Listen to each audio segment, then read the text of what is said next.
चलो करें start. Hello, good morning all of you.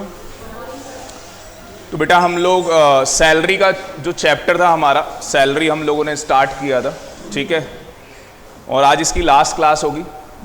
आज हम लोग जीएसटी भी करेंगे, ठीक है।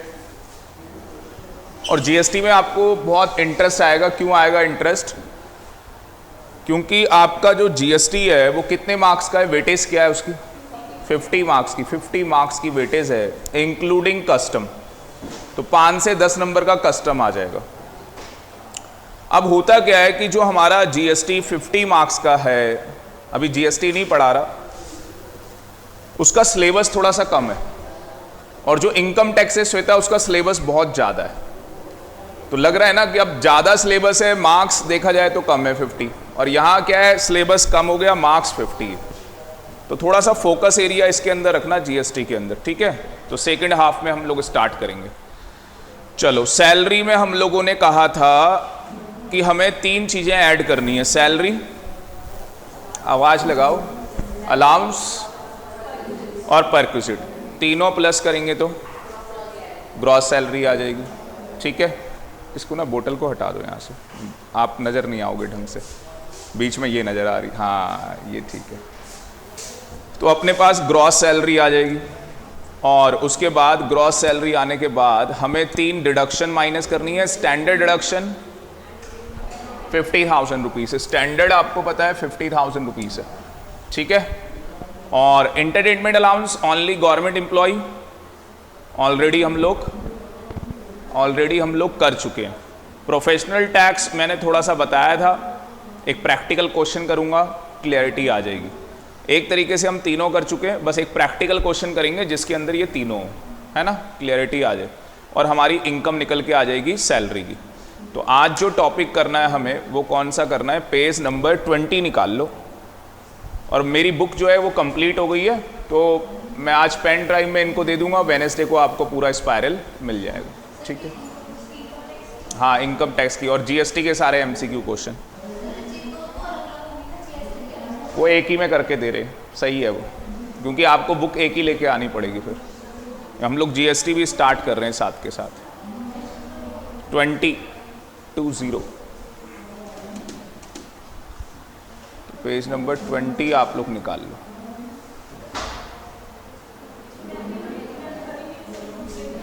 यही है।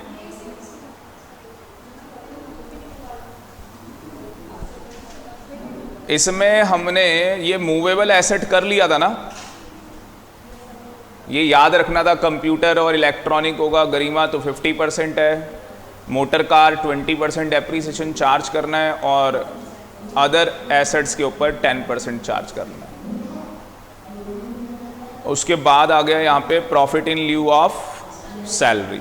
तो ये टॉपिक आज की क्लास में start, profit in lieu of salary. देखो क्या चीज़ है इसके अंदर। इसके अंदर सबसे पहला क्या है, कंपनसेशन ड्यू टू और रिसीव्ड। मेरे साथ साथ पढ़ना, कंपनसेशन क्या है, ड्यू और received by an SSC. SSC कौन है यहाँ पे? नहीं, यहाँ पे वेरी गुड, एम्प्लॉय। थोड़ा सा फोकस बढ़ाओ, यहाँ पे एसएससी है, एम्प्लॉय। या तो कंपनसेशन ड्यू है, या तो कंपनसेशन रिसीव हो गया, मतलब मिल गया। Page number 20, page number 20।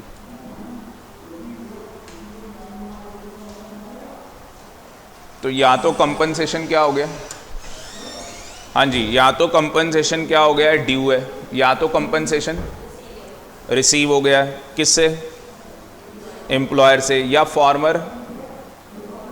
Farmer कौन, employer, at or in connection with the termination of his employment or modification of the terms and condition relating thereto. तो सीधी और सिंपल सी बात क्या हो रही है कि हमारा जो एम्प्लॉय है, या तो टर्मिनेट कर दिया हमने एम्प्लॉयमेंट से, या क्या हुआ है, उसकी जो टर्म्स एंड कंडीशंस हैं, जो उसका ऑफर लेटर था जिसमें उसे एम्प्लॉयमेंट मिली थी, उसके टर्म्स एंड कंडीशंस के अंदर क्या कर दिए, मॉडिफिकेशंस कर दिए हैं, चेंजेस कर दिए हैं, तो जो भी पैसा उसको मिलेगा, जो भी पैसा क्या होगा उसको रिसीव होगा, वो क्या होगा, परक्विजिट माना जाएगा, फुल्ली टैक्सेबल है। फुल्ली क्या है, टैक्सेबल। तो यहाँ पे लिख लो फुल्ली टैक्सेबल है वो पैसा। समझ में आया या नहीं आया? तो आप टर्मिनेट होते हो अपनी कंपनी से, जो भी पैसा आपको मिलता है वो सारा का सारा पैसा आपकी ग्रॉस सैलरी में ऐड हो जाएगा। वेरी सिंपल, कुछ भी नहीं इसके अंदर। अगला है पेमेंट ड्यू और पेमेंट रिसीव्ड बाय एसएससी मतलब एम्प्लॉय। वेरी गुड प्रिया। किससे मिल रहा है पैसा? एम्प्लॉयर से। कहाँ से मिल रहा है? प्रोविडेंट फंड से मिल रहा है या किसी और फंड से मिल रहा है, कोई और अदर फंड है। To the extent it does not constitute contribution by SSC और इंटरेस्ट ऑन सच कंट्रीब्यूशन। तो दो चीजें हो गई यहाँ पे, एक आपका कंट्रीब्यूशन हो गया, नंबर वन आपका क्या हो गया, कंट्रीब्यूशन। नंबर वन हो गया कंट्रीब्यूशन। पर ये लिख रहा है यहाँ पे जो प्रोविडेंट फंड है और अदर फंड है, to the extent does not consist contribution किसका, बाय एसएससी मतलब एम्प्लॉय, है ना। एम्प्लॉय का कंट्रीब्यूशन नहीं ले रहे यहाँ पे। इसको अगर सिंप्लीफाइड वर्ड में लिखना चाहो तो क्या लिखोगे, लिखो दो बातें साइड में, अगर आपके पास थोड़ी सी स्पेस होगी यहाँ पे। आर्यन लिख लो बेटा यहाँ पे। बी पॉइंट मिल गया ना आपको, पेज नंबर 20। अभी पहला ही पॉइंट करवाया था, क्लियर है। तो एम्प्लॉयर में दो बातें हो रही है यहाँ पे। एक तो एम्प्लॉयर क्या कर रहा है, कंट्रीब्यूशन कर रहा है। दूसरा जो इस एम्प्लॉयर का कंट्रीब्यूशन है उसके ऊपर मुस्कान क्या आ रहा है, इंटरेस्ट आ रहा है। उसके ऊपर क्या आ रहा है, इंटरेस्ट आ रहा है। जो भी एम्प्लॉयर ने कंट्रीब्यूशन किया है, कहाँ कंट्रीब्यूशन किया है ये सब पैसा, या तो पीएफ में, प्रोविडेंट फंड में, या किसी अदर फंड के अंदर। या तो ये पैसा पीएफ में हुआ है या तो किसी अदर फंड के अंदर ये पैसा डाला गया है। तो जो कंट्रीब्यूशन है, जो इंटरेस्ट है, वो सारा का सारा ग्रॉस सैलरी में क्या करना है, ऐड कर देना है। कहानी खत्म, सारा पैसा ग्रॉस सैलरी में ऐड कर दो।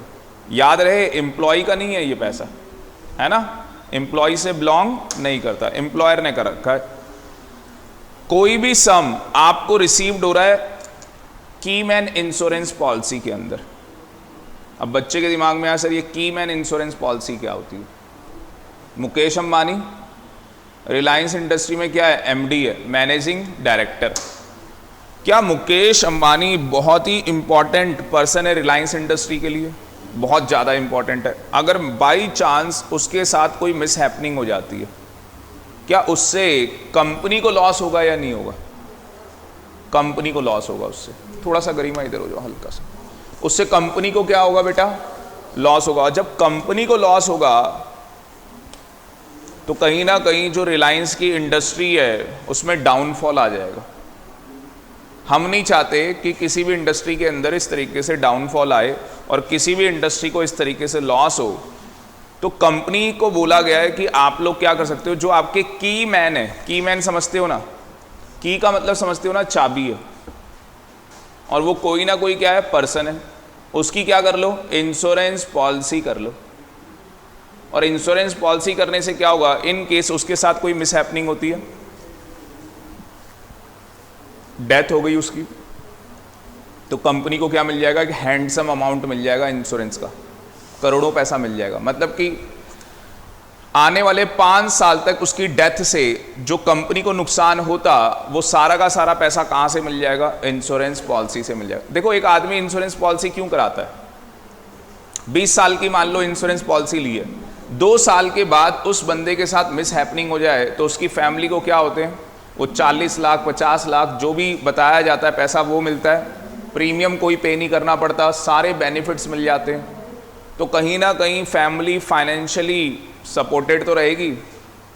अब एक तो आदमी चला गया, उसके जाने का मतलब अलग वो, और उसके बाद फाइनेंशियली भी हम परेशान, तो कुछ तो सपोर्ट मिलता है। अमेरिका, बाहर जितनी भी कंट्रीज हैं सब में मैंडेटरी होती है इंश्योरेंस पॉलिसीज़ करानी, इंडिया में नहीं होता है। वहाँ तो पैदा हुआ, करवानी पड़ेगी आपको। ये कहानी। कितने बच्चों ने इंश्योरेंस पॉलिसी करा रखी है? बस। कितनों ने नहीं करा रखी है?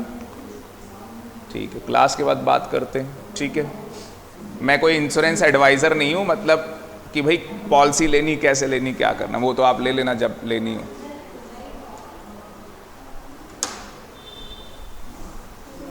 प्रिया कह रही मुझे करानी नहीं।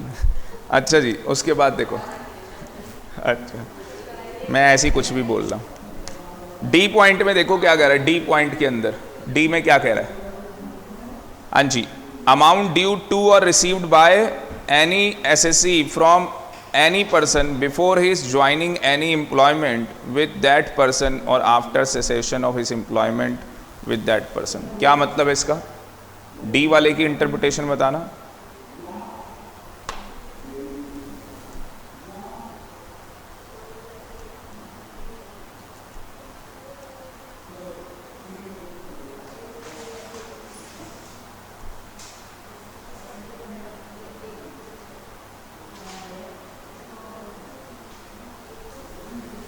देखो, कोई कंपनी हो सकती है जिसे मैं प्रोफेशनल सर्विस देता हूं, उसने मेरे पैसे देने हैं, उन्होंने कहा सर आप सीएस हो, हम क्या करेंगे, आपको अपनी कंपनी के अंदर as a CS in employment रखेंगे।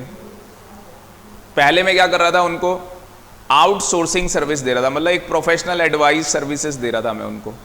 पर ऐसा अब क्या करने वाला हूँ, as a company secretary in employment उनकी कंपनी में काम करने वाला हूँ। क्या मैं उनकी कंपनी का एम्प्लॉय बन जाऊँगा? क्या उससे पहले मेरा कोई सम ड्यू हो सकता है? हो सकता है। वो पैसा मुझे क्या मिल रहा है, बिफोर ज्वाइनिंग द एम्प्लॉयमेंट मिल रहा है मुझे, या मेरी ससेशन के बाद मेरी एम्प्लॉयमेंट खत्म हो गई, अब मुझे कुछ पैसा लेना है उनसे, हो सकता है। सीधी सिंपल सी बात है, जॉब ज्वाइन करने से पहले या जॉब छोड़ने के बाद जो भी पैसा गरिमा एम्प्लॉयर से मिलेगा वो सारा क्या होना है, टैक्सेबल होना है। पर बस इस सारे पैसे को हम क्या कहते हैं, ये प्रॉफिट इन ल्यू ऑफ क्या है, सैलरी। सैलरी के बदले में दिया गया पैसा, सैलरी के बदले में दिया। एलटीसी आजकल सुना होगा आपने, और बड़ा हल्ला हो गया इसका।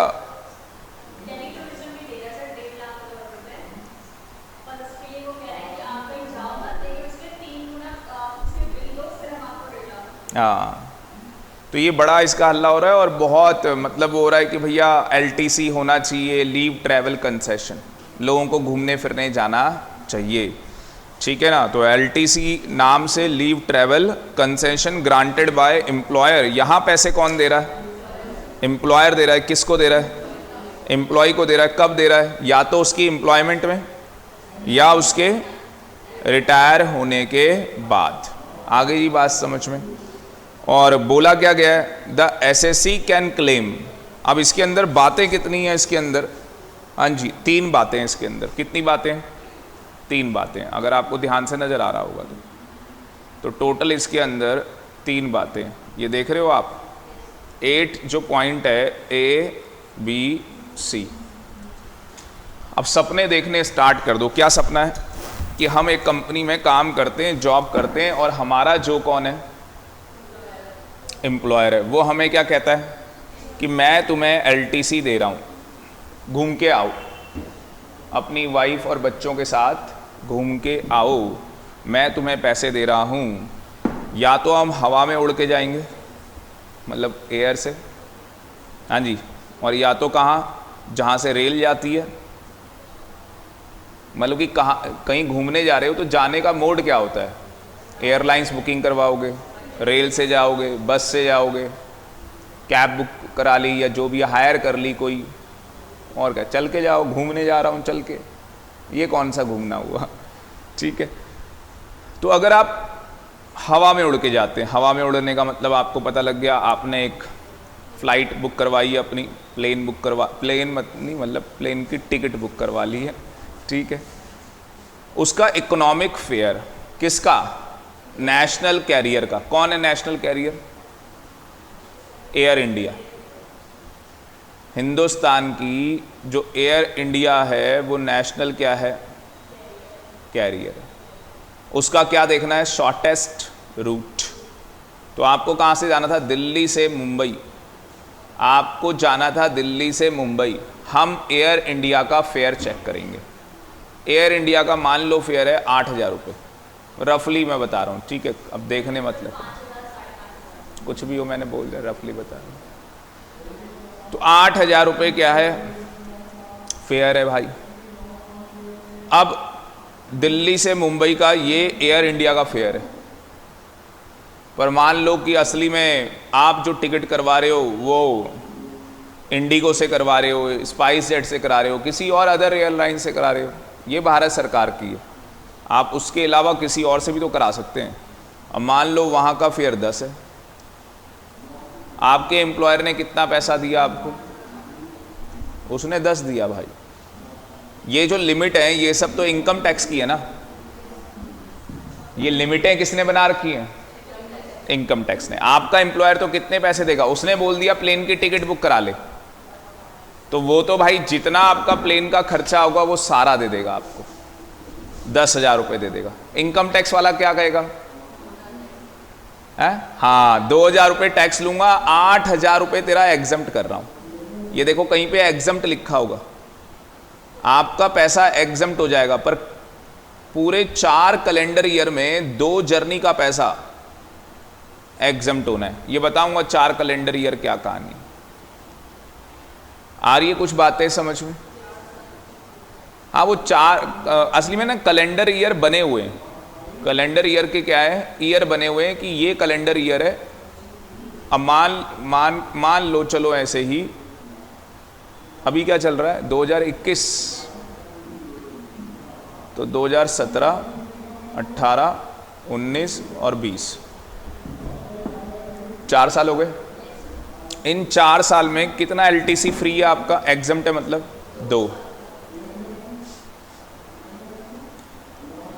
2 साल आप अपना एलटीसी क्या करा सकते हो, एग्जम्प्ट करा सकते हो। मिलेगा आपको 4 साल, आपका एम्प्लॉयर तो आपको हर साल देगा भाई, और आप भी हर साल घूमने जाओगे। पर इनकम टैक्स के अंदर प्रगति कितने साल आप पैसा एग्जम्प्ट करा सकते हो, बस 2 साल अपना पैसा एग्जम्प्ट करा सकते हो। अब मान लो कि आपने इस साल जो आपका एलटीसी था वो आपने लिया ही नहीं, क्लेम नहीं किया, तो क्या वो एलटीसी अगले साल ट्रांसफर हो जाएगा? यस। हो सकता है अगले साल भी आप ना लो, फिर क्या वो अगले साल ट्रांसफर हो जाएगा? यस। मुझे बताओ 1 साल में कितने एलटीसी मिलने? 1 साल में 1 ही एलटीसी, और 4 साल में कितने? 4 साल में 2 हैं। अब जब लास्ट ईयर आएगा, या तो आप अपने 2 एलटीसी क्या कर लो, यूज कर लो। एम्प्लॉयर तो आपको हर साल दे रहा है पर आप यूज नहीं कर रहे। चौथे साल या तो आप क्या करो, जो चौथे साल का मिला है वो तो ठीक है, पर आपने तो पिछले साल भी क्लेम नहीं किया ना, तो आप 2 साल का 1 साल के अंदर क्लेम कर सकते हो, कोई दिक्कत नहीं है। पर बच्चा कह रहा है कि सर मान लो हमने 1 ही क्लेम किया, अब तो 1 तो रह गया, तो क्या वो अगले साल ट्रांसफर हो जाएगा?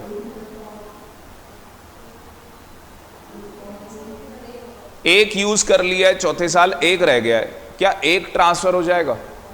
कितने कह रहे हैं? यस, ट्रांसफर हो जाएगा। हैंड रेस करो, बिल्कुल नेता वाला हाथ मत दिखाना, बस 2 लोग हैं ऐसे। और कितने कह रहे हैं, अगला क्वेश्चन अभी पेंडिंग रखते हैं हाई कोर्ट में, कितने कह रहे हैं कि अगर दोनों एलटीसी ड्यू हैं लास्ट ईयर के और आप दोनों ही क्लेम नहीं करते, क्या अगले साल दोनों कैरी फॉरवर्ड हो जाएंगे? कैरी फॉरवर्ड समझ गए ना, वो आगे बढ़ जाएंगे, या 2 में से 1 बढ़ने वाला है? बढ़ना ही नहीं है, या बढ़ेगा तो 1 बढ़ेगा बस, ऐसा। तो सुन लो कान खोल के नालायकों, अगर 2 रह जाते हैं, पहले इस क्वेश्चन का जवाब, अगर 2 रह जाते हैं तो 1 कैरी फॉरवर्ड होगा बस। क्या अलाउड है? ओनली 1 कैरी फॉरवर्ड अलाउड है। तो टैक्स में क्या सीखने को मिला कि भैया जो एलटीसी मिले 4 साल के अंदर वो सारा यूज कर लो, अगर 1 बच जाता है तो ठीक है, कैरी फॉरवर्ड हो जाएगा। पर अगर गलती से दोनों क्लेम नहीं किए, गलती से दोनों क्लेम नहीं किए, तो देखा जाए तो 1 का लॉस है, 1 का लॉस है। और इससे पहले वाले क्वेश्चन में क्या हो रहा था, 1 यूज कर लिया था, 1 रह गया था, तो वो कैरी फॉरवर्ड कितने कह रहे हैं अब हो जाएगा वो? इसलिए पहले इस क्वेश्चन का जवाब दिया है। मेरी वर्डिंग आपने सुना ही नहीं मुझे, मैंने कहा 1 कैरी फॉरवर्ड अलाउड है, 1। अब बताओ अब हो जाएगा ही नहीं हो जाएगा? मेरी बातों का कुछ असर हो रहा है तुम पे? हो रहा है सर, कुछ कुछ तो हो रहा है। तो इसका मतलब नालायकों वो एक कैरी फॉरवर्ड कर जाएगा। समझ में आया? हाँ सर, आगे। और ये भी समझ में आ गया एग्जम्प्ट कैसे होना है? ठीक, चलो। अच्छा, क्लेम हमें करना होता है। जब हम अपना फॉर्म भरेंगे, ITR फाइल करेंगे, तो उसके अंदर हमें क्लेम करना होगा अपना LTC। थोड़ा सा एक बता दूं, कल परसों की बात है, मैं बैंक गया हुआ था, ऐसे ही बता रहा हूँ नॉलेज के लिए, कि अगर 10 लाख रुपए आपके अकाउंट में आ जाते हैं बैंक में, या तो हो गए 10 लाख या कहीं से 10 लाख, जैसे मान लो 7 लाख रुपए पड़े थे, 3-4 लाख रुपए का चेक और आ गया या जो भी है, तो 10 लाख रुपए हो गया। या आप ही कैश डिपॉजिट करा रहे हो, 2-2.5 लाख रुपए आप कैश डिपॉजिट करा रहे हो। कभी गया है क्या कोई कैश डिपॉजिट कराने? लाख रुपए से ऊपर, लाख रुपए से नीचे विड्रॉ कराने? विड्रॉ में तो चांसेस बहुत ज़्यादा हैं, हो सकता है क्योंकि मैरिज होती है, कुछ हो जाता है, तो विड्रॉ के चांसेस बन जाते हैं। अच्छा, हमें बड़ा वो लग रहा होता है, और यार 2 लाख रुपए ला रहे हैं निकाल के, इतने से तो होते हैं 2 लाख रुपए। और जब हम जैसे लोग पहली बार जाके वो 2 लाख रुपए लेके आते हैं ना, तो बस हम अपने बैग को ही देख रहे होते हैं, दूसरा वाला आदमी समझ जाता है भाई। और वरना कभी देखा होगा आपके बैग में कुछ नहीं है, ठीक है, और एक रिंग डाल दो गोल्ड की उसमें और ज्यादा, और हाथ बार बार टच होता रहेगा वहां पे। और अगर कोई पब्लिक ट्रांसपोर्ट यूज कर रहे हो, सबको पता लग जाएगा भाई कुछ तो है। और जो चोर होगा उसको तो वहीं से पता लग जाना। जैसे किसी नई मार्केट गए तो आप वहां ऐसे करके देखते हो, मैं दुकानें ऐसे देख रहा हूं जैसे आज तक कोई दुकान ही नहीं देखी। जब पहली बार मैगडी गए तो भाई साहब बर्गर खाया तो इतना मजा आया कि पूछो ही मत। अगली बार तो बस खुद ही चले गए फिर। तो मैं पूछना क्यों चाहता था आपसे कि अगर किसी के अकाउंट में 10 लाख रुपए पड़े तो आजकल क्या है, KYC होती है, नो योर क्लाइंट। बैंक खुद आपसे सोर्स ऑफ इनकम पूछेगा, भाई पैसा कहां से आ रहा है, ठीक है? तो वो सब पता होना चाहिए। गाड़ी खरीदने जा रहे हो, क्योंकि पता लग रहा है कि तुमने 50 लाख रुपए तुम्हारे अकाउंट में आ जाते हैं और इनकम टैक्स वाले सुबह आ जाते तुम्हारे घर। हाँ भाई बताइए जरा, ये 50 लाख कहाँ से आए? क्योंकि नोटबंदी के बाद लोगों ने अपना पैसा बैंक में डिपॉजिट करना कम कर दिया, और बैंक या तो उसे बिजनेस के अंदर रोटेट कर रहे हैं, या कईयों के तो घर पे दबा के रखा हुआ है। और घर पे इतने पैसे रखने अलाउड नहीं है कि आप 50 लाख 10 लाख रुपए घर पे रख रहे हो, अलाउड नहीं है एज पर RBI नॉर्म्स। क्योंकि भाई आप पैसे को फ्लोट नहीं होने दे रहे मार्केट में, और मार्केट में पैसा नहीं आएगा तो कंजप्शन नहीं होगी, कंजप्शन नहीं होगी तो जो चीज़ें हैं वो महंगी हो जानी। 1 महीने पूरा हिंदुस्तान कुछ भी खरीदना मतलब सब बंद कर दे, आप अगले महीने से देखना वो डबल रेट हो जाएंगे सब चीज़ के। हमें क्या लग रहा था कोरोना के बाद चीज़ें सस्ती होंगी, और महंगी हो गई चीज़ें। आप समझ गए क्यों महंगी हो गई? फ्यूल का देख लो आप, वो कंजम्पशन नहीं हुई उसकी, वो रेट बढ़ गए इतने।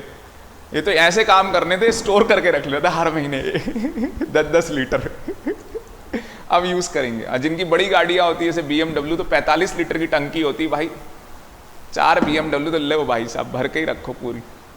अब फिर जो खुद मैकेनिक होते हैं तो उनको पता है कि वो फ्यूल तो निकल ही जाता है गाड़ी से भी।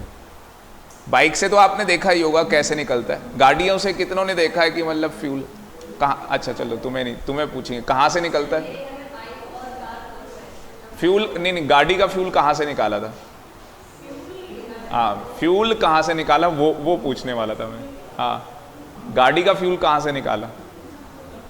गाड़ी में जो फ्यूल डला हुआ है, जैसे करते नहीं हम लोग कि भाई हमारे पास बुलेट है या कोई ऐसी बाइक है जिसका फ्यूल खत्म हो गया, या स्कूटी का तो बहुत होता है, स्कूटी का फ्यूल खत्म हो गया तो हम अपनी दूसरी बाइक से निकाल के, या किसी फ्रेंड के वो हल्का सा पाइप होता है छोटा सा, वो लगाया और डाल लिया। गाड़ी का कहाँ से निकालते हैं? असली मेरी कार की सर्विसिंग हुई है तो मेरे को कल ही पता लगा कि गाड़ी का फ्यूल कहाँ से निकलेगा। मेरे को पता था, पर जहाँ से मेरे को पता था बंदे ने वहाँ से नहीं निकाला, कहीं और से निकाला, तो चोरी करने वाले इलाके से निकाला उसने। वो नीचे वाला तो मुझे पता था, वो ऊपर से ही निकाल दिया। इतना खतरनाक काम।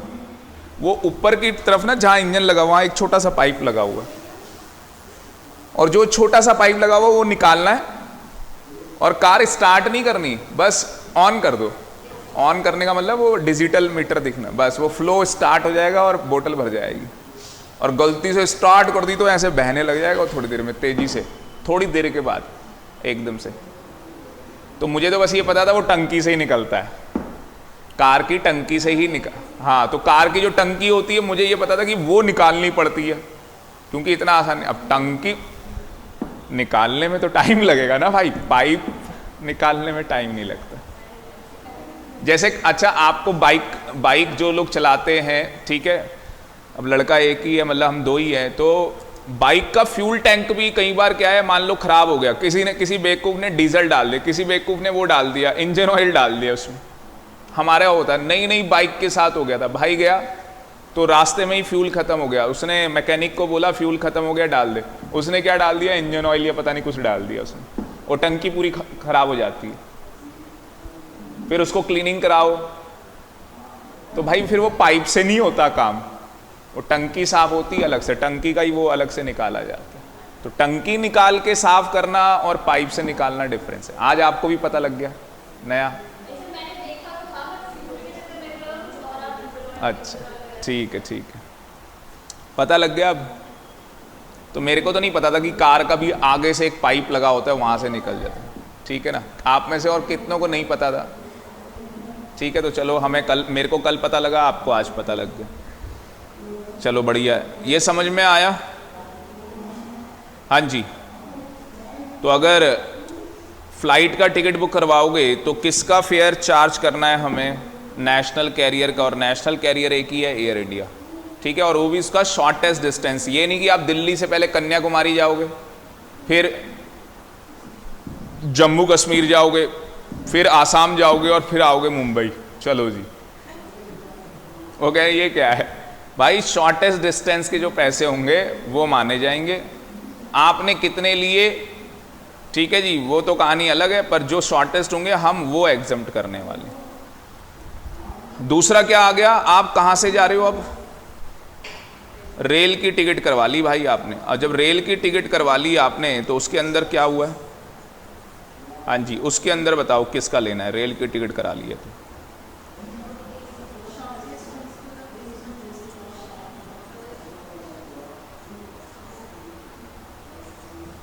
तो रेल टिकट में क्या करना है आपको? फर्स्ट क्लास एसी और उसका शॉर्टेस्ट रूट। तो रेल से कितनों ने जर्नी की है? चलो, कौन है ऐसे जिन्होंने की नहीं है रेलगाड़ी से आज तक? क्या बात है। वो अंदर जाके बैठ गए, वो नहीं बैठ के कहीं गए नहीं गए, तो वो नहीं गए, कोई बात नहीं। वैसे रेल का है, देखी भी नहीं है, कोई पिक्चर तो देखी होगी उसमें रेलगाड़ी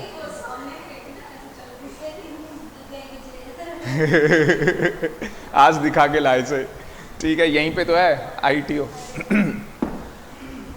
तो फर्स्ट क्लास एसी, ठीक है जी, और शॉर्टेड जो रूट होगा उसका, उस प्लेस ऑफ डिस्टेंस का, वो हम ले लेंगे उसका फेयर। बाकी आपके एम्प्लॉयर ने आपको, ट्रेन का मतलब ये होता है बेनिफिट कि वहाँ पे ना रिश्तेदारी जल्दी होती है, लोग बातचीत बहुत करने लग जाते हैं, लंबे सफ़र होते हैं। प्लेन में तो पता ही नहीं लगता, हर आदमी अपने में ही मगन है, ठीक है ना, वो वाली कहानी है। और ये वाला केस क्या है भाई, ऐसी कोई जगह हो सकती है जहाँ पे ट्रेन ना जाती हो। हाँ, हमारे यहाँ जैसे यूके के अंदर, उत्तराखंड में ऐसी बहुत जगह हैं जहाँ पे ट्रेन नहीं जाती है। तो वहाँ पे क्या करेंगे, वहाँ पे ये चेक करेंगे कि उस स्टेट का रिकॉग्नाइज्ड ट्रांसपोर्ट सिस्टम होगा। जैसे हरियाणा रोडवेज चलती है, जैसे दिल्ली के अंदर दिल्ली वाली चलती है DTC, तो वो चेक करेंगे। अब पता लग रहा है वो भी नहीं है। हमारे यहाँ कई ऐसे भी इलाके हैं जहाँ पे उस स्टेट की रिकॉग्नाइज्ड ट्रांसपोर्ट सिस्टम ही नहीं है। क्यों? वो गाँव ही आगे जाके हैं इतनी। एक तो मेन रूट होता है, उसमें तो बना हुआ है भाई, पर जो उसके आगे गाँव है वहाँ तो बना नहीं है। तो वहाँ क्या करेंगे, जहाँ पे नॉट रिकॉग्नाइज्ड है वहाँ पे बोला है फर्स्ट क्लास AC का लोगे। तो अगर क्वेश्चन में आता है कि जी यहाँ पे कोई रिकॉग्नाइज्ड ट्रांसपोर्ट कैरियर नहीं है, तो फर्स्ट क्लास AC का शॉर्टेस्ट डिस्टेंस का फेयर चेक कर लेना, वो पैसा ले लोगे, वो पैसा एग्जम्प्ट हो जाएगा। और अगर रिकॉग्नाइज्ड है तो उस केस के अंदर जो फर्स्ट क्लास डिलक्स फेयर होता है वो वहाँ पे चेक किया जाएगा ट्रांसपोर्ट का। ये क्वेश्चन में लिखा हुआ मिलेगा। बस ये पैसे क्या होने, एग्जम्प्ट होने। The amount exempt shell not be more than the amount actually incurred. कह रहा है जो अमाउंट क्या है एग्जम्प्ट होगा, जितना पैसा खर्च किया है उससे ज़्यादा नहीं होना चाहिए। तो वर्डिंग समझ गए ना कि आपने पैसा खर्च किया 12,000 और ये नेशनल का बन के आ रहा है 8,000, तो भाई 8,000 ही एग्जम्प्ट हो जाएगा, क्योंकि 8,000 रुपये एग्जम्प्ट होने थे, आपका खर्चा उससे ज़्यादा हो गया। वो वर्डिंग में बोला था उस खर्चा उससे ज़्यादा नहीं होना चाहिए, जो ये लिमिटें बता रखी हैं। तो हमारा तो खर्चा 12,000 रुपये हो गया। कितना मिला है हमें एम्प्लॉयर से, 12,000 मिले हैं। और हाँ, हमारा जो ये इसके अकॉर्डिंग जो फेयर आ रहा है वो 8,000 आ रहा है। तो 8,000 रुपये क्या होने वाला है, एग्जम्प्ट होने वाला है। हाँ, और बाकी का 4,000 टैक्सेबल हो जाएगा, बाकी का 4,000 टैक्सेबल। एक बच्चे का क्वेश्चन आ गया प्रगति की, सर खर्चा तो 12 हुआ, मिले हमें 6,000 रुपये, एम्प्लॉयर ने आधे ही पैसे दिए। एम्प्लॉयर ने कहा तुमने ज़्यादा पैसे खर्च कर लिए। ऐसा खड़ूस खड़ूस एम्प्लॉयर भी होते हैं। अब मुझे बताओ, एज पर लिमिट 8,000 बनता है, आपके एम्प्लॉयर ने दिए ही 6,000 है, कोई बेनिफिट हुआ है क्या आपको? कुछ टैक्सेबल होगा? नहीं होने वाला उस केस में। कैसे क्वेश्चन पूछते हैं बताओ, क्वेश्चन भी तो वैलिड हो। ट्रेन का क्या है, जहां ट्रेन नहीं जाती वहां क्या करोगे? सुनो, क्वेश्चन पूछ रहा बच्चा।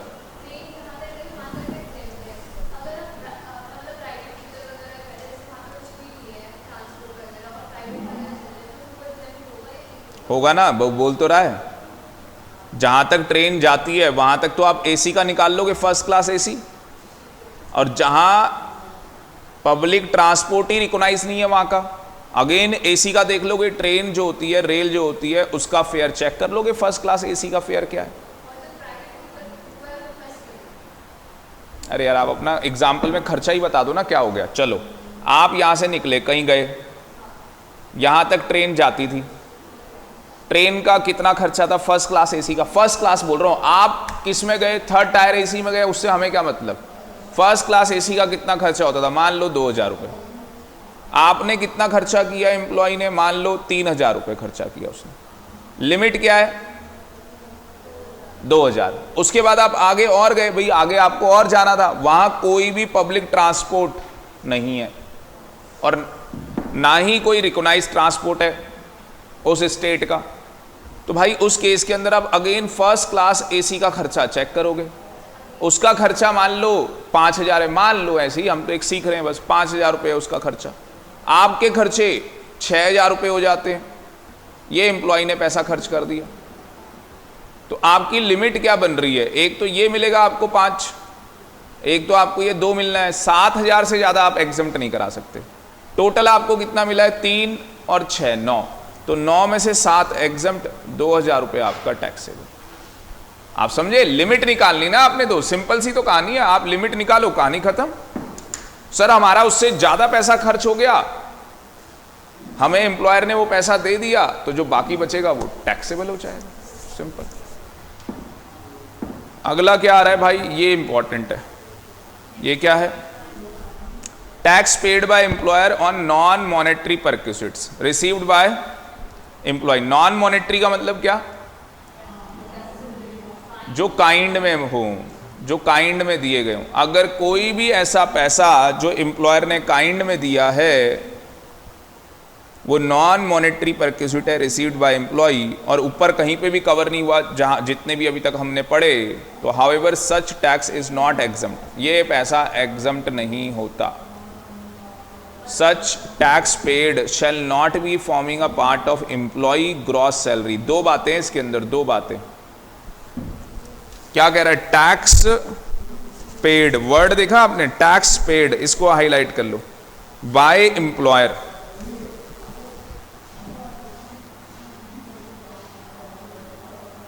Tax paid by employer on the non monetary perquisites. कोई भी काइंड में आपको क्या किया है, एम्प्लॉयर ने कुछ दिया है जिसमें उसे क्या पे करना पड़ा, टैक्स पे करना पड़ा। तो जो यहां पे हम कह रहे हैं जो उसने टैक्स पेड किया है, अगर एम्प्लॉयर कुछ आपको दे काइंड में और उसके ऊपर क्या पे कर दे, टैक्स पे कर दे, तो ये एम्प्लॉय की ग्रॉस सैलरी में टैक्स पेड ऐड नहीं होना है। और साथ ही साथ however such tax is not exempt, ये टैक्स एम्प्लॉयर के हाथ में एग्जम्प्ट भी नहीं होगा। क्यों? टैक्स का पैसा किसका होता है? सरकार का। टैक्स का पैसा किसका है? सरकार का है। तो जो एम्प्लॉयर है उसे कोई डिडक्शन भी नहीं मिलनी।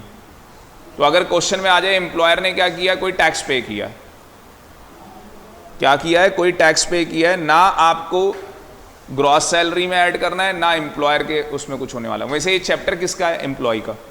तो एम्प्लॉयर से तो हमें कोई फर्क वैसे भी नहीं पड़ता। Last topic PF, provident fund. ये देखो क्या कहानी है, एक बार इसे पढ़ो क्या कहानी है। टोटल हमारे पास ये क्या होता है प्रोविडेंट फंड, सबने ऑलरेडी देखा हुआ है, मैंने बताया हुआ है सबको, ठीक है। 4 होते हैं, एक statutory provident fund, recognised provident fund, unrecognised provident fund, और लास्ट होता है पीपीएफ। यहां लिखा नहीं है PPF, public provident fund. Total कितने होते हैं? 4। स्टैच्यूटरी प्रोविडेंट फंड में पैसे कौन रखते हैं? Government employees, statutory corporations. लिखना चाहो लिख सकते हो वहां पे, यहां पे गवर्नमेंट एम्प्लॉयज और statutory corporations. Recognised provident fund में कौन रखता है पैसा? रिकॉग्नाइज्ड प्रोविडेंट फंड के अंदर प्राइवेट सेक्टर के लोग, other than government, private sector other than government. Unrecognised provident fund क्या है कि सर जो सीआईटी है, सीआईटी क्या है? कमिश्नर ऑफ इनकम टैक्स, उसने हमें क्या किया है? अप्रूवल नहीं दी है। हमने अपनी क्या किया, हाँ खुद से हमने अपनी एक पीएफ की पॉलिसी बनाई, और अगर हम खुद की अपनी पीएफ की पॉलिसी बनाते हैं तो उसमें हमें क्या करना होता है? सीआईटी से अप्रूवल लेनी पड़ती है कि सर जो हमने पॉलिसी बनाई है वो आपके नॉर्म्स के अकॉर्डिंग है। पर उसने अप्रूवल नहीं दी तो वो क्या हो जाएगा? अनरिकॉग्नाइज्ड प्रोविडेंट फंड हो जाएगा। इसका मतलब कि वो पैसा पीएफ का सरकारी खाते में जमा नहीं होगा, कंपनी ने ही कोई पीएफ का अकाउंट खुलवा रखा है वहां जमा होगा, और कंपनी उस पीएफ के अकाउंट, देखो क्या होता है, प्रैक्टिकल लाइफ आपको बताते हैं। आप एक कंपनी ज्वाइन करते हो, आप कंपनी सेक्रेटरी हो, आपको बोला डायरेक्टर ने जी पॉलिसी बना दे पीएफ की, तो आप पॉलिसी बनाओगे या तो सरकारी पॉलिसी बनाने का मतलब कि भैया सारा का सारा पैसा सरकारी खाता है पीएफ, वहां जमा हो जाएगा। आ गई बात समझ में? दूसरा, आप कहते हो जी हमें सरकारी खाते में पैसा जमा कराना ही नहीं क्योंकि वहां पे जो इंटरेस्ट रेट है वो अच्छा नहीं है, 8.5% इंटरेस्ट रेट है वहां पे, रफली बता रहा हूँ, 8.5% इंटरेस्ट मिलेगा, हमारे एम्प्लॉय के अच्छा नहीं है, हम वो पीएफ अकाउंट डालेंगे जहां पे हमारे एम्प्लॉय को क्या मिले? 15% का इंटरेस्ट मिले। भाई एम्प्लॉय भी बड़ा खुश, 15%। अगर म्यूचुअल फंड में भी पैसा लगाया जाए शिखा तो 20% का रिटर्न है ग्रोथ फंड के अंदर, डेप्ट में 10 है, बैंक से तो ज़्यादा ही होता है म्यूचुअल फंड। इसीलिए जब आप सिक्योरिटी लॉ पढ़ोगे मुझसे तो आपको बताया जाएगा कि एफडी मत करवाना, अदरवाइज मत लेना कोई, किसी की एफडी हो रखी हो तो, अदरवाइज मतलब जैसे हमारी भी हो रखी होती है एफडी, पर आज की डेट में एफडी कराना बेवकूफ़ी है, ठीक है ना? क्योंकि आप एफडी कराओगे तो वो आपको जो भी वहाँ पे इंटरेस्ट रेट चल रहा है, एक 6%, 6.5% है, एफडी में 3 नहीं है, फिर तुम्हें पता ही नहीं है, सेविंग अकाउंट में 3, ठीक है? तो एफडी में तो नहीं है ना, आप एफडी में कह रहे हो, फिक्स डिपॉजिट में कह रहे हो आप 3%, ठीक है?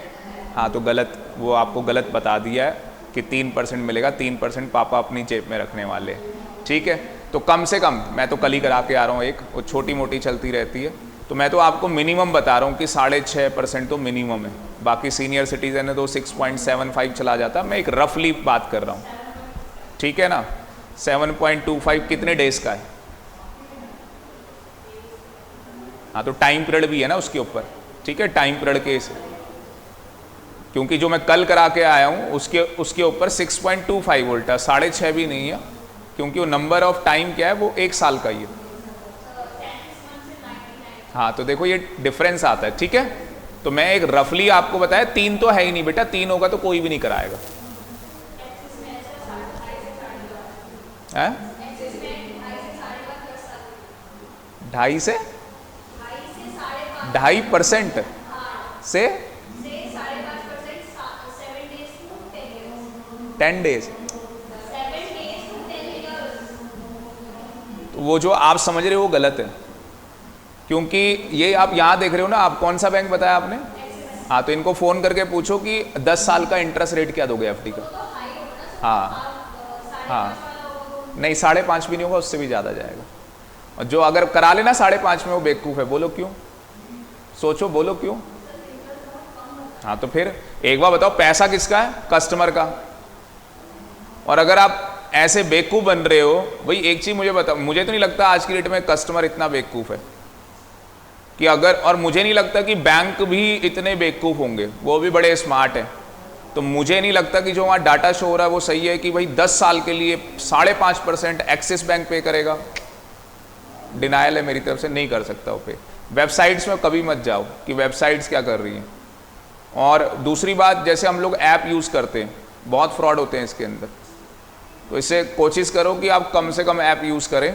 और अगर आप ऐप यूज़ करते हैं तो सीधे ऑथराइज बैंक की यूज़ करें। जैसे मान लो यस बैंक, तो यस बैंक की अपनी ऐप है, वो सिक्योर्ड है। कुछ समझ गए चीज़ें? देखो, जब तक क्या है, जिसके ऊपर बीतती है ना, उसको चीज़ों की इंपॉर्टेंस पता होती है। आपके रातों रात किसी ने लाख रुपए निकाल लिए हो ना, अब आप कहोगे एटीएम से नहीं निकलते, भाई 50,000 रुपये की लिमिट भी होती है कईयों की एक दिन की। और वो लोग ट्रांजैक्शन क्या करते हैं, क्योंकि निकले हुए हैं हमारे उसमें किसी के, वो कैसे ट्रांजैक्शन 12 बजे से पहले निकाल लें, 12 बजे के बाद निकाल लें, और आप सो रहे हो वहाँ, टिंग टिंग टिंग मैसेज आ रहा है, किस में? मोबाइल पे।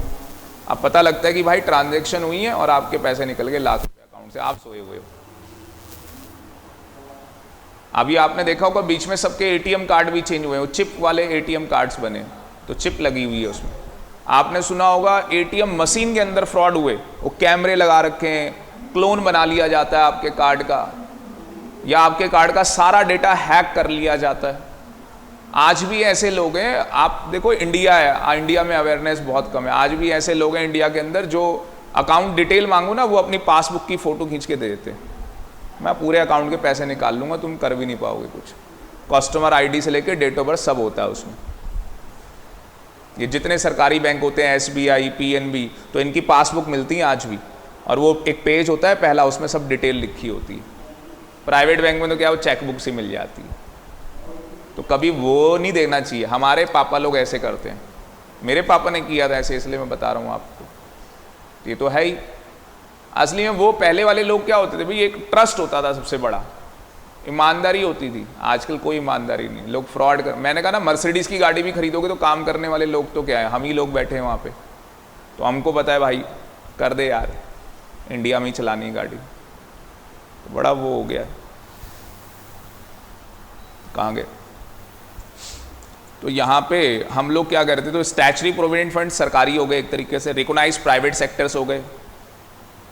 तो मेरा ये कहना था कि भैया आप कंपनी सेक्रेटरी और आपने बनवाया जब फंड, तो आपको CI नहीं दी, और आप वो पैसा क्या करोगे, शेयर मार्केट पता नहीं कहाँ कहाँ इन्वेस्ट कर लोगे आप वो पैसा।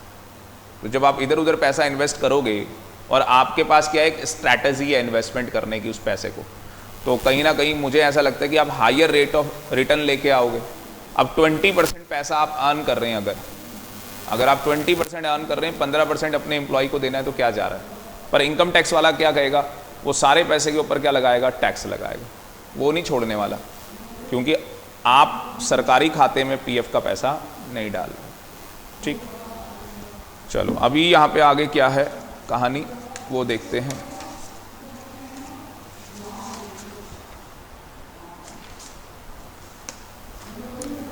अगर एम्प्लॉयर ने पैसा कंट्रीब्यूट किया तो स्टैचुरी का क्या है, सारा एग्जम्प्ट है। स्टैचुरी वाला सारा पैसा क्या होता है, एग्जम्प्ट होता है। जो भी पैसा कौन कंट्रीब्यूट करेगा, एम्प्लॉयर। उसके बाद जो पैसा एम्प्लॉय ने कंट्रीब्यूट किया है वो क्या है, हाँ जी, वो टैक्सेबल है। उसके बाद क्या है, क्या 80C की डिडक्शन मिलेगी, कौन से पैसे के ऊपर, जो पैसा किसने कंट्रीब्यूट किया है, एम्प्लॉय ने, उसके ऊपर किसकी डिडक्शन मिलेगी, 80C की। जो इंटरेस्ट मिलेगा, किसके ऊपर इंटरेस्ट मिलेगा, जो पैसा एम्प्लॉय ने कंट्रीब्यूट किया है, जो पैसा एम्प्लॉय ने क्या किया, कंट्रीब्यूट किया, उसके ऊपर इंटरेस्ट मिलेगा।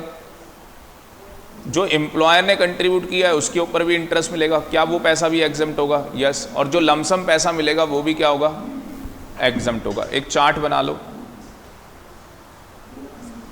ऊपर हेडिंग डाल लेना स्टैच्यूटरी प्रोविडेंट फंड।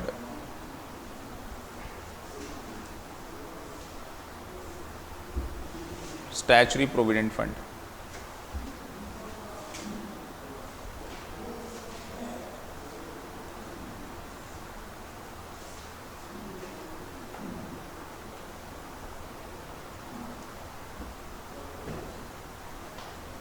तो कंट्रीब्यूशन बाय, हाँ जी, contribution by employer, contribution by employee. तो एक तरफ कौन कंट्रीब्यूशन कर रहा है, दूसरी तरफ तो जो ये पैसा कंट्रीब्यूट कर रहे हैं, एम्प्लॉयर जो पैसा कंट्रीब्यूट कर रहा है वो क्या है, हाँ जी, वो पैसा क्या है, एग्जम्प्ट है। तो उसमें लिख दो वो पैसा एग्जम्प्ट है। जो एम्प्लॉय ने किया है वो पैसा, वेरी गुड, टैक्सेबल है। टैक्सेबल का मतलब ये ग्रॉस सैलरी में जाके क्या हो जाएगा, ऐड हो जाएगा। तो ये पैसा ग्रॉस सैलरी में जाके ऐड हो जाएगा।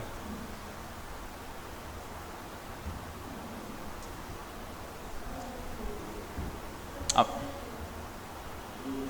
बता रहे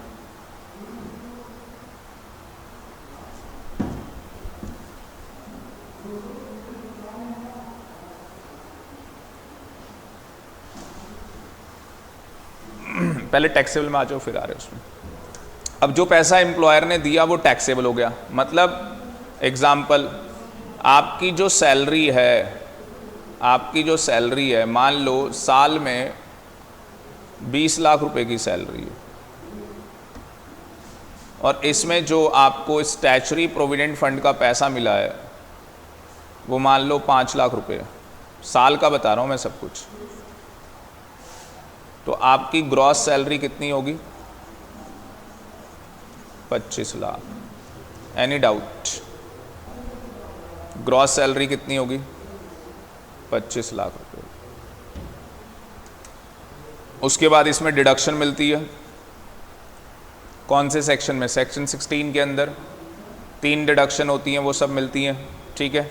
और हमारे पास किसकी इनकम आ जाती है, सैलरी की इनकम आ जाती है। मान लो कोई डिडक्शन नहीं मिली, अच्छा एक डिडक्शन तो मिलनी है, स्टैंडर्ड डिडक्शन 50,000 रुपये की, वो तो स्टैंडर्ड है, 50 की मिलनी 50,000 रुपये की, वो मिल गई। तो 24 लाख कितने हो जाएंगे,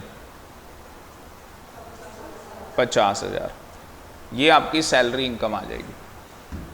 अब जब सैलरी इनकम आ जाएगी तो उसके बाद क्या करते हैं जी, अदर हेड की इनकम चेक करते हैं। हाउस प्रॉपर्टी में कोई इनकम है, पीजीबीपी, थोड़ा सा लेवल बढ़ रहा है, हाई अलर्ट में रहना। Capital gain, other sources, yes और नो। मान लो कोई इनकम नहीं है तो आपका जो जीटीआई है वो क्लबिंग सेट ऑफ सब कर लिया, जीटीआई पता है ना, ग्रॉस टोटल इनकम, वो कितनी आ गई। अब इसमें से क्या मिलती है, डिडक्शन। अगर आपको याद हो तो इसमें से क्या मिलती है, डिडक्शन। 80C से लेके 80U तक। तो 80C के अंदर क्या है, डिडक्शन है। 80C में ये जो आपने स्टैच्यूटरी प्रोविडेंट फंड में, मतलब कि मैं प्रोविडेंट फंड बोलूँगा, मतलब स्टैच्यूटरी बोल लो, चलो स्टैच्यूटरी प्रोविडेंट फंड में जो पैसा डाला है वो डिडक्शन कहाँ मिलेगी, 80C में मिलेगी। कितना पैसा डाला था एम्प्लॉयर ने, एम्प्लॉयर ने कितना पैसा डाला था, 5 लाख रुपए। तो 5 लाख रुपए की क्या मिल जाएगी, वो समझ गए, वो 5 लाख की क्या मिल जाएगी, हाँ जी, वो 5 लाख रुपए की डिडक्शन मिल जाएगी। तो आपकी जो टोटल इनकम है वो कितनी हो जाएगी, आई थिंक 19,50,000।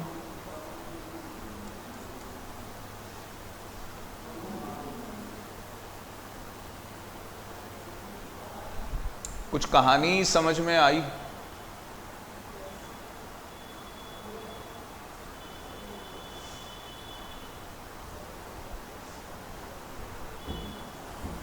कौन पैसा दे रहा है यहाँ पे? एम्प्लॉय।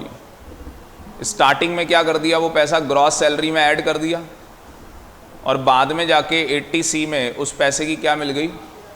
डिडक्शन मिल गई। पर सुनो, 80C में 5 लाख रुपए की डिडक्शन नहीं मिल पाएगी। बोलो क्यों? क्योंकि उसके अंदर क्या है, लिमिट बता रखी है। उसके अंदर क्या है, ये जानबूझ के ऐसे लिखवाया जिससे कि आप काटने के बाद आपको भी याद रहे। तो 80C के अंदर क्या है, लिमिट लगा रखी है 2 लाख रुपए की, कि मैक्सिमम आप 2 लाख रुपए की छूट ले सकते हो, उससे ज़्यादा आप ले ही नहीं सकते। तो क्या समझे कि सर हमें 5 नहीं 2 लाख रुपए की छूट मिलनी है और हमारी इनकम 19 लाख नहीं होनी, कितनी होनी है? हाँ जी, 22,50,000। ये समझ रहे हो? जब बड़ा क्वेश्चन आएगा एग्जाम के अंदर जहाँ पे वो हमें कैलकुलेशन डिडक्शन तक की पूछ लेंगे, कहाँ से? सैलरी से, बच्चा मिस्टेक कर जाएगा। वो मिस्टेक, हाँ नहीं, वो मिस्टेक ना हो इसलिए मैंने आपको पहले ही बता दिया। देखो, पहले आपसे टैक्स ले लिया उन्होंने एक तरीके से, पहले आपकी ग्रॉस सैलरी में ऐड कर दिया तो वो टैक्सेबल हो गया। बाद में आपको उसकी क्या दे रहे हैं? डिडक्शन दे रहे हैं। बाद में आपको उसकी क्या दे रहे हैं? डिडक्शन दे रहे हैं। कहाँ में डिडक्शन मिल रही है? 80C के अंदर डिडक्शन मिल रही है। अब इनका क्वेश्चन था कि सर जो एम्प्लॉयर ने पैसा दिया, भाई ये तो मालिक ने दिया ना, तुम जिस कंपनी में काम करते हो उसने पैसा दिया। किसको? तुम्हें। तो तुम्हारे हाथ में क्या बोला है? वो पैसा एग्जम्प्ट है, तुमसे कोई टैक्स नहीं मांग रहे, तुमसे कोई टैक्स नहीं मांग रहे। जो एम्प्लॉयर है वो अपना खर्चा दिखाएगा, उसको खर्चा मिलेगा।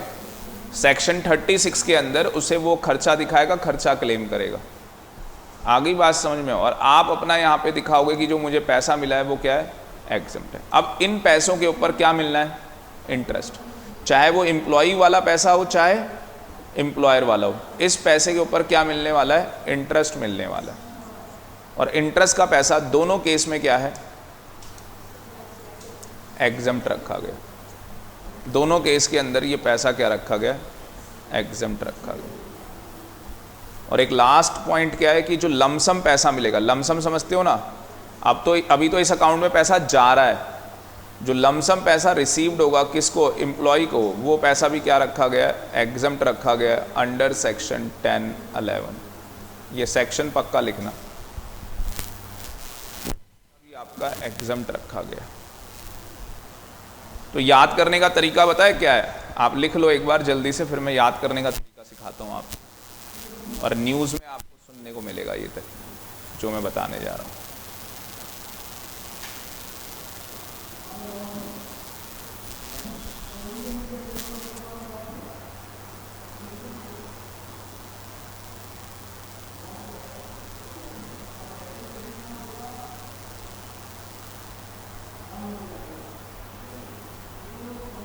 चलें आगे, स्पीड बढ़ाओ यार।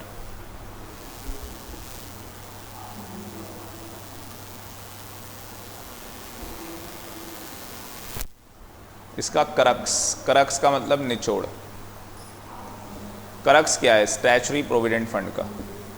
Employer, employee, interest, lump sum.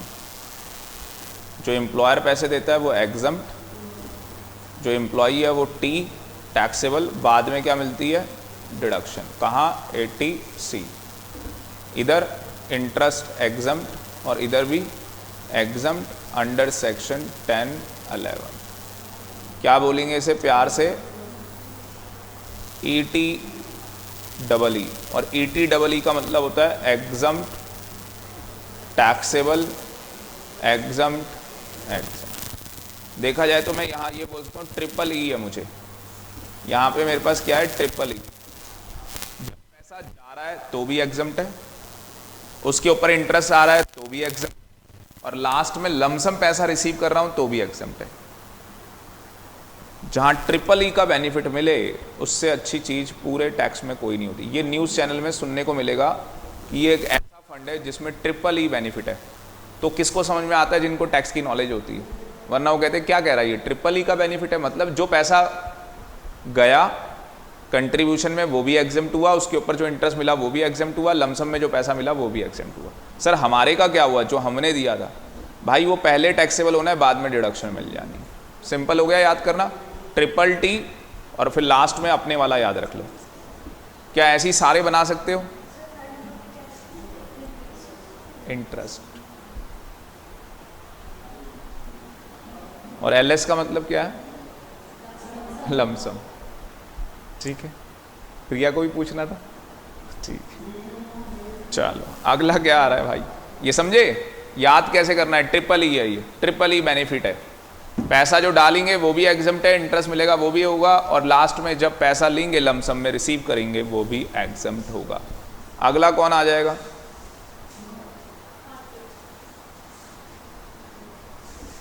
Recognised provident fund. हाँ जी, एम्प्लॉयर वाला क्या होगा उसमें? एम्प्लॉयर का पैसा एग्जम्प्ट तो है पर कहाँ तक? Up to 12%। किसका? सैलरी का। अगेन सैलरी का स्पेशल मीनिंग है, अगेन सैलरी का स्पेशल मीनिंग है। तो मैंने एक चार्ट दिया हुआ है आपको, और उस चार्ट के अंदर आप देख लेना खुद ही, उसमें लिखा हुआ रिकॉग्नाइज्ड प्रोविडेंट फंड। जो मीनिंग हमने किस में लिया था? एचआरए के अंदर, वही सेम यहाँ पे क्या है मीनिंग लेना है। यस और नो?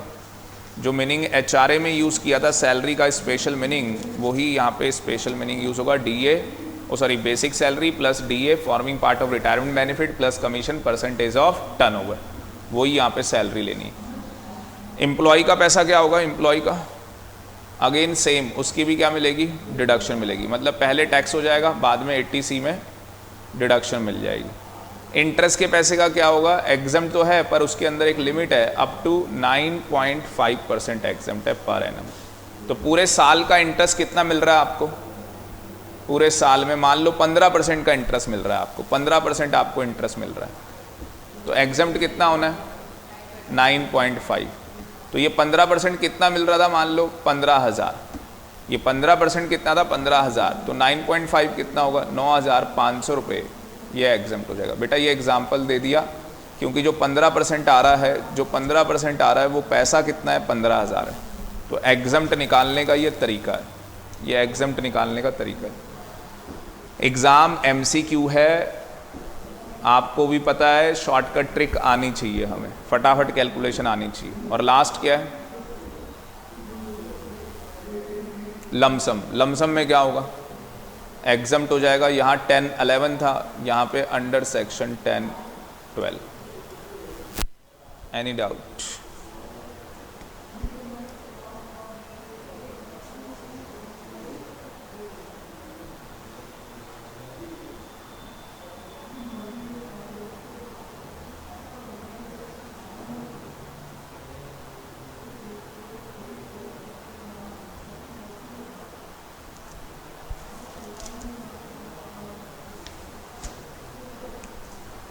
डन है? डन।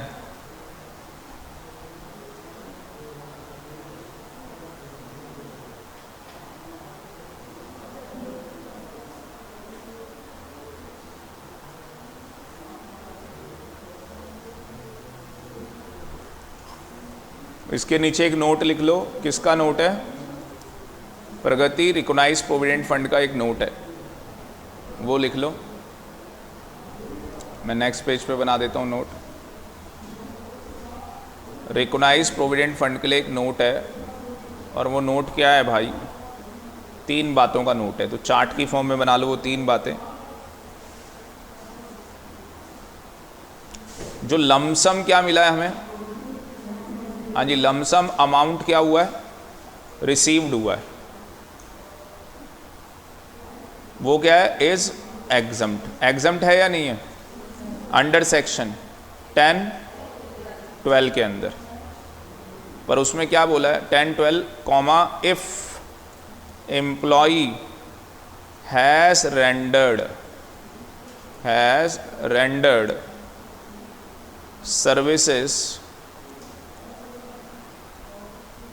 सर्विस ऑफ 5 years और मोर। क्या समझ में आया? कि 5 साल या उससे ज़्यादा आपने सर्विस की होगी, तो वो जो लमसम में पैसा मिला है वो इस सेक्शन में क्या हो जाएगा? एग्जम्प्ट हो जाएगा। और अगर लेस देन 5 ईयर्स है, इफ, हाँ जी, rendered, if rendered service, SR का मतलब सर्विस क्या है, लेस देन 5 ईयर्स, और अगर 5 साल से कम है देन जो अजम्पशन आपको अलाउड हुई थी, देन अजम्पशन अलाउड, आपको अलाउड तो उसी साल हो गई होगी जब आप जॉब कर रहे होंगे, वो तो आप 5 साल से पहले क्या हो गए हो, जॉब से रिटायर हो गए या छोड़ दी, जो भी हो गया, तो अजम्पशन जो अलाउड हुई थी वो क्या हो जाएगी, हाँ जी, जो अजम्पशन अलाउड हुई थी, और इंक्लूडिंग इंटरेस्ट का पैसा, इंक्लूडिंग किसका पैसा, इंटरेस्ट का, वो सब कुछ क्या हो जाएगी, विड्रॉल हो जाएगी, शैल बी विड्रॉन।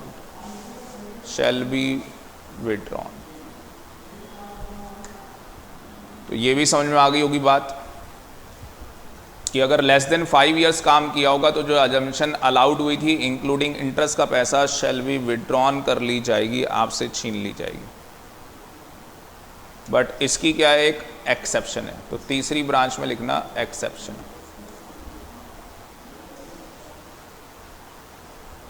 एक्सेप्शन का मतलब समझे, इसके लिए एक्सेप्शन है कि लेस देन 5 होगा। देखो 5 साल या उससे ज़्यादा में तो कोई है ही नहीं ना कहानी, वो तो है ही एग्जम्प्ट। कहानी आके फंस कहाँ पे रही है, जहाँ पे लेस देन 5 ईयर्स होगा। लेस देन 5 ईयर्स की क्या है, एक्सेप्शन है। एक्सेप्शन है मतलब कि जो आपकी अजम्पशन आपको अलाउड हुई थी वो विड्रॉल नहीं होगी, जो आपको अजम्पशन अलाउड हुई थी वो विड्रॉल नहीं हुई होगी। तो जो हमें अजम्पशन क्या हुई थी अलाउड, वो विड्रॉल नहीं होगी, वो विड्रॉन नहीं होगी। उसके लिए कुछ क्या है, कंडीशंस हैं। टोटल 3 कंडीशन है। पहली कंडीशन है एम्प्लॉय रिटायर हुआ है due to ill health, double E का मतलब एम्प्लॉय। तो एम्प्लॉय क्या हो गया भाई, रिटायर हो गया, retired due to ill health.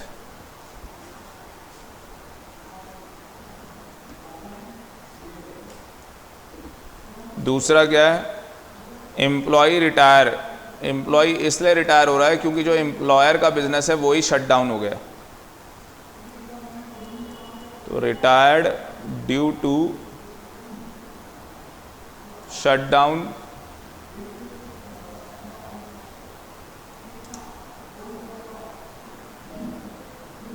Of employer business,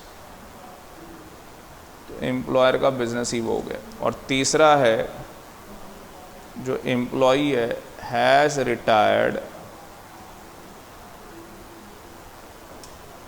with the instruction that his balance in RPF should be transferred to new employee, transferred to new employee।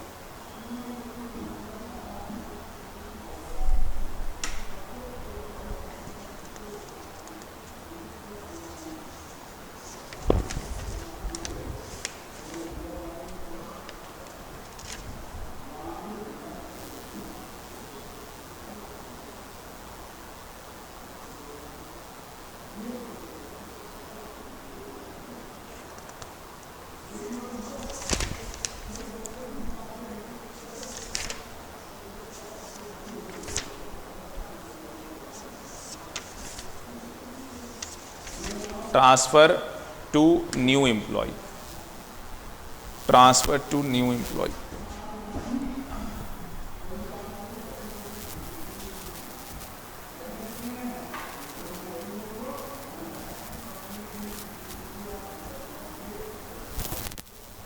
Transfer to new employee समझ में आ गया होगा, ऐसा मुझे लगता है। तो अगर आरपीएफ का पैसा लमसम में मिलेगा तो क्या होगा, लमसम में पैसा मिलेगा तो बोल लो एग्जम्प्ट हो जाएगा। और अगर 5 साल से, क्योंकि कंडीशन 5 साल या उससे ज़्यादा काम किया, और अगर 5 साल से कम काम किया तो जो भी एजम्पशन मिली होगी वो विड्रॉल हो जाएगी। बस 3 कंडीशन है, तीनों इंडिविजुअली है, मतलब एनी वन कंडीशन। ये 3 कंडीशन जो यहाँ पे लिखी है, इन तीनों में क्या है, एनी वन, कोई भी एक सेटिस्फाइड होगी तो क्या हो जाएगा, वो जो आपका पैसा एग्जम्प्ट हुआ था वो विड्रॉल नहीं होगा।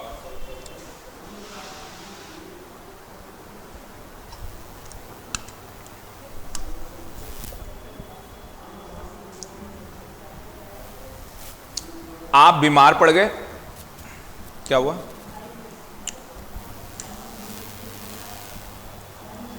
If rendered services less than 5 years then assumption allowed including interest shall be withdrawal.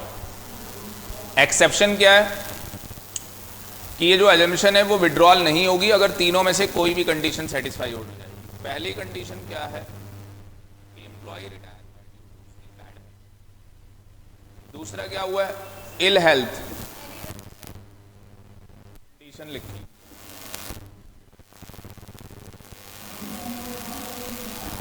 बता तो रहा हूं कंडीशन है। तुम लोग बचपन से कुछ शॉर्टकट यूज नहीं करते हुए आए हो क्या? हाँ, तभी तुम नहीं पूछते हो। तो भाई ये कंडीशन है, ऐसे तो हो गया। ये डबल ई सब क्या लिखे हैं, एम्प्लॉई हैं ये सारे, बार बार एम्प्लॉय नहीं लिखा जाएगा।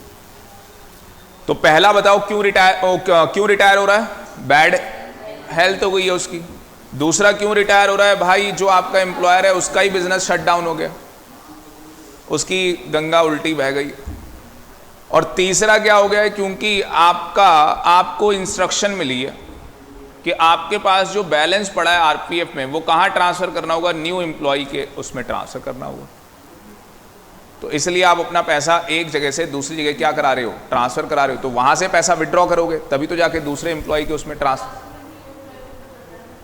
हाँ एम्प्लॉयर, सॉरी गलत, एम्प्लॉयर बोला ना, एम्प्लॉयर, वेरी गुड। कौन है, एम्प्लॉयर, तो न्यू एम्प्लॉयर, वेरी गुड। छोटे छोटे शहरों में ऐसी बातें हो जाती, नालायक को ध्यान रखा करो, जैसे प्रिया को ध्यान आया, एम्प्लॉयर आएगा ना यहाँ पे, तो भाई अपने अकाउंट से पैसा विड्रॉ कर लिया आरपीएफ से, और नया जो एम्प्लॉयर है जिसके पास जॉब ज्वाइन की है वहां पैसा डलवाना है तो विड्रॉ करके ही डलवाएगा, क्योंकि हर सारी कंपनी के एक ही पीएफ के अकाउंट होते होंगे, जाता एक जगह है पर हर कंपनी, हम सबके सेविंग अकाउंट हैं पर सबके नंबर अलग हैं, समझे। सारा पैसा सरकारी खाता आरपीएफ में जाता है पर हर कंपनी का अकाउंट नंबर अलग होता होगा, एक ही हो जाए तो प्रिया कहे फिर तो क्या है। चलो ये लूट मची है फिर तो। कभी ऐसी भी किसी पार्टी में गए कि जहां लूट मच जाए, खा रहा हो तो आपको भी ले भाई, नहीं कभी नहीं। जैसे मतलब जैसे वो क्या हुआ ना कि ज़्यादा ही मतलब बहुत गैदरिंग हो गई बहुत ज़्यादा, तो आपको ही पता लगा भाई खाने को तो मिलेगा नहीं, अब आप भी भाई बहुत भीड़ बिल्कुल एकदम रस में सही। तो एक क्या हुआ था कि किसी उसकी पॉलिटिशियन की मैरिज थी, 10,000 लोग बुलाए थे। अब भाई 10,000 लोग बुलाओगे गरिमा तो ऐसे, पॉलिटिशियन तो ऐसे ही बुलाते हैं यार, ठीक है ना। और फिर वो चाहे कितना बड़ा एरिया हो तो लोग तो वही है ना, उन्होंने तो क्या बोल दिया, जैसे आपका पूरा एरिया हो भाई, पूरे एरिया को कार्ड दे दिया, आ जाओ जी, बस फिर तो आपको पता ही क्या होता है। ठीक है चलो, बाकी 12th की फेयरवेल पार्टी होती है तो वो तो आराम से डिसेंट पार्टी हुई थी, मस्त वाली, उसमें ऐसा कुछ नहीं हुआ।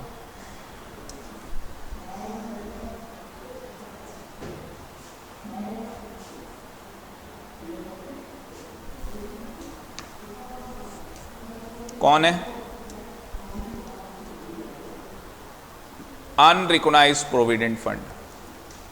तो अनरिकॉग्नाइज्ड में क्या होगा जी, पैसा एम्प्लॉयर ने दिया है वो तो एग्जम्प्ट है, जो पैसा एम्प्लॉयर दे रहा है, जो एम्प्लॉई दे रहा है वो क्या है, कहते हैं उसको इग्नोर कर दो, अभी बताते हैं क्या इग्नोर कर दो। और जो इंटरेस्ट है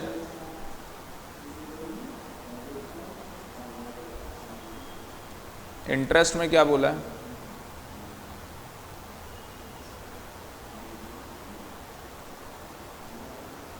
चलो मेरे को एक मिनट समझाना पड़ेगा ये। पहले एम्प्लॉयर ने जो पैसा दिया, not taxable when contribution is made. तो यहाँ पे क्या होता है, जब एम्प्लॉयर कंट्रीब्यूशन देता है तो उस टाइम पे ये पैसा टैक्सेबल नहीं होता। क्या हो जाता है? ये पैसा एग्जम्प्ट हो जाता है। जो एम्प्लॉई पैसा देता है उसे इग्नोर मत लिखो, ये गलत हो गया। वो क्या हो जाएगा?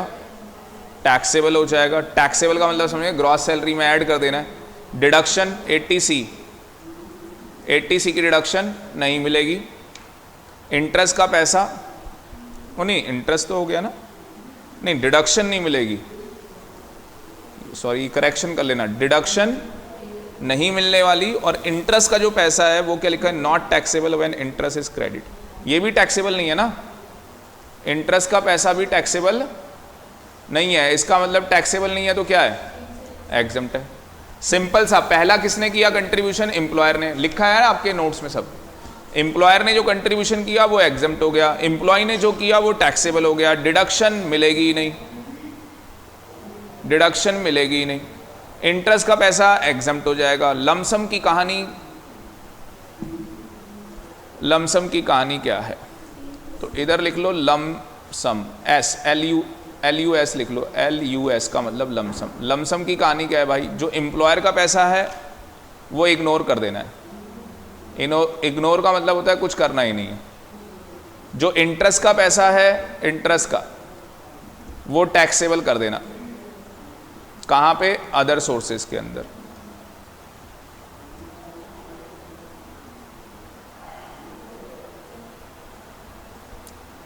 मेरे से ना गलत हो रहा है यार, दोबारा लिख लूं? एक मिनट, मेरे से गलत हो गया। मतलब एक तो सही लिखा था, फिर भी मैंने दोबारा ही कर दिया। जो एम्प्लॉयर का पैसा है वो टैक्सेबल हो जाएगा। क्यों? पहले एग्जम्प्ट हो चुका था ना। और कहाँ टैक्सेबल होगा? Under the head. कौन से हेड में टैक्सेबल होगा? सैलरी। कहाँ टैक्सेबल होना है? ये हिल क्यों रहा है?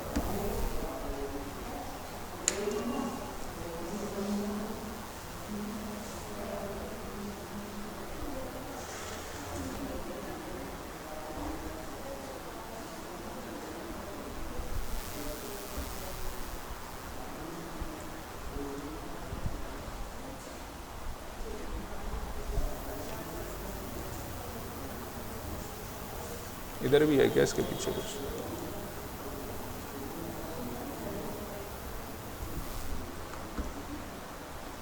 हाँ जी, कहाँ टैक्सेबल होना है? Under the head salary. क्या जो एम्प्लॉयर है उसके इंटरेस्ट का पैसा भी होगा? हाँ, तो ये लिख लेना, जो टैक्सेबल होगा वो कंट्रीब्यूशन भी होगा, कंट्रीब्यूशन भी टैक्सेबल होगा, प्लस दोबारा मत पूछना, इंटरेस्ट का पैसा भी टैक्सेबल होगा। जो एम्प्लॉई है उसका कंट्रीब्यूशन इग्नोर करना है। क्यों? ऑलरेडी पहले क्या हो चुका है? टैक्सेबल हो चुका है। इंटरेस्ट के पैसे को आपको क्या करना है? टैक्सेबल। पर कहां पे? Income under the head other sources. OS का मतलब अदर सोर्सेस। डिडक्शन की तो कोई कहानी नहीं ना, डिडक्शन की कोई कहानी है ही नहीं। बस क्या ध्यान रखना होगा यहाँ पे, जो एम्प्लॉयर का पैसा है वो पहले एग्जम्प्ट था ना, तो बाद में क्या हो जाएगा? टैक्सेबल हो जाएगा। एम्प्लॉय का पहले टैक्सेबल हो गया तो बाद में इग्नोर कर दो ना। एक पैसे के ऊपर एक बार टैक्स दे दिया, दोबारा देने की जरूरत ही नहीं है। बाकी डिडक्शन की तो कोई बात ही नहीं होनी, इंटरेस्ट की बात होनी थी वो बता दिया, अदर सोर्सेज में टैक्सेबल हो जाएगा।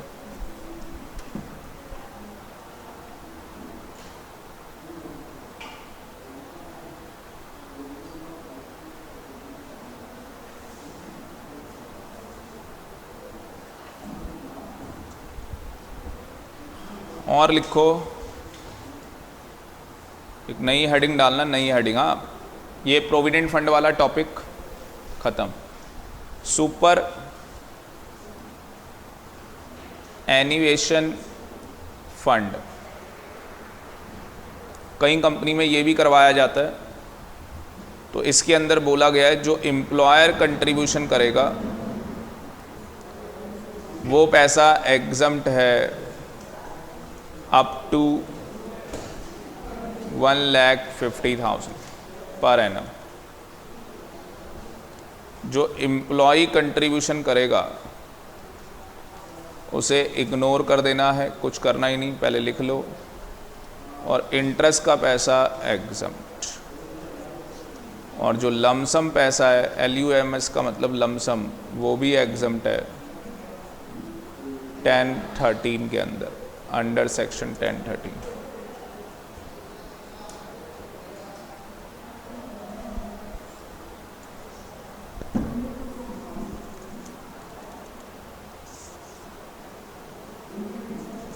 और नीचे एक नोट लिख लेना,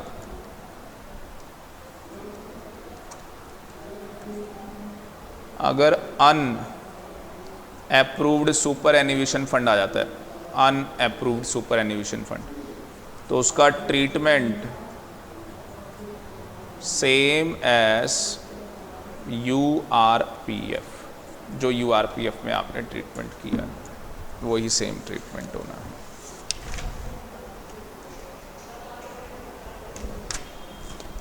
नाउ चैप्टर इज़ ओवर, बस वो एक 89 की है, वो जब मैं डाउट क्लास लूँगा उसमें बताऊँगा। एक रिलीफ है 89 की, और बुक बन गई है, तो मैं आज इनको पेन ड्राइव दे दूँगा, बुधवार को आपको ये स्पायरल दे दूँगा। बुक बना दी मैंने,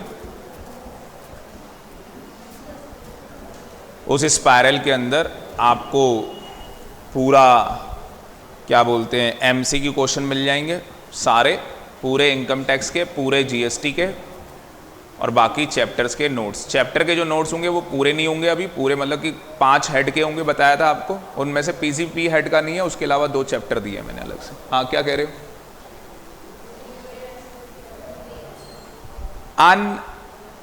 अन क्या हो जाएगा? रिकॉग्नाइज, सॉरी ये क्या हो जाएगा, इसको प्यार से बोलेंगे अनअप्रूव्ड। हाँ, अनअप्रूव्ड सुपर एनिवेशन फंड। ऊपर वाला ऐसे लिख लो, ऊपर वाला लिख लो, ऊपर वाला क्या है? अप्रूव्ड सुपर एनिवेशन फंड है, तो ऊपर वाला अप्रूव्ड है, और नीचे वाला क्या है? अनअप्रूव्ड है। ऊपर वाला अप्रूव्ड है, नीचे वाला क्या है? अनअप्रूव्ड है। क्वेश्चन साइलेंट क्या मान के चलोगे कि वो अप्रूव कर रखा है, क्योंकि अगर नहीं कर रखा होगा तो क्वेश्चन खुद ही बता देगा। जो पैसा एम्प्लॉयर डाले, आपके दिमाग में आ रहा होगा सर ये कहाँ होता है, ये कोर्ट के अंदर ज़्यादा मिलता है, ठीक है ना, या कहीं कंपनी भी अपना बना लेती है सुपर एनिवेशन। सुपर एनिवेशन का मतलब होता है एक एज ऑफ रिटायरमेंट। अगर केवल इस वर्ड का मतलब आप पूछोगे तो इसका मतलब होता है एज ऑफ रिटायरमेंट, आपकी कंपनी एज ऑफ रिटायरमेंट। तो आपकी कंपनी में क्या है? एक एज ऑफ रिटायरमेंट है भाई, कि 60 का आदमी हो जाएगा, रिटायर कर देंगे, सुपर एनिवेशन फंड बना रखा है उसका। 65 का होगा, रिटायर कर देंगे, सुपर एनिवेशन फंड बना रखा है, वो अप्रूव करा रखा है। अप्रूव CIT से ही होता है, कमिश्नर ऑफ इनकम टैक्स से। पूरे इनकम टैक्स में कहीं आ जाए कोई फंड अप्रूव करना है, answer CIT, commissioner of income tax approve करेगा। एम्प्लॉयर ने जो किया वो एग्जेम्प्ट हो जाएगा 1.5 लाख, एम्प्लॉय का इग्नोर कर देना, इंटरेस्ट एग्जेम्प्ट है, लमसम एग्जेम्प्ट है, ठीक है। तो मेरी साइड से सैलरी का चैप्टर क्या हो गया? कंप्लीट हो गया है। आपको मेरे ख्याल से सैलरी के चैप्टर के MCQ क्वेश्चन मिले होंगे, तो प्रैक्टिस कर लेना, और बुधवार को जब पूरी बुक मिल जाए, स्पायरल मिल जाए आपको, तो भैया अपना लग जाना। अब हम बस कोई ब्रेक नहीं कर रहे, और GST की क्लास आधे घंटे की छोटी छोटी क्लास करेंगे, वो स्टार्ट कर रहे हैं। और GST में क्या करेंगे वो मैंने आपको पहले ही बताया, हम लोग तो बिल्कुल स्टार्टिंग से करेंगे, फ्रॉम द वेरी बिगिनिंग। मैं मान के चलूँगा क्या, एक अजम्पशन तो लेके चलूँगा क्या,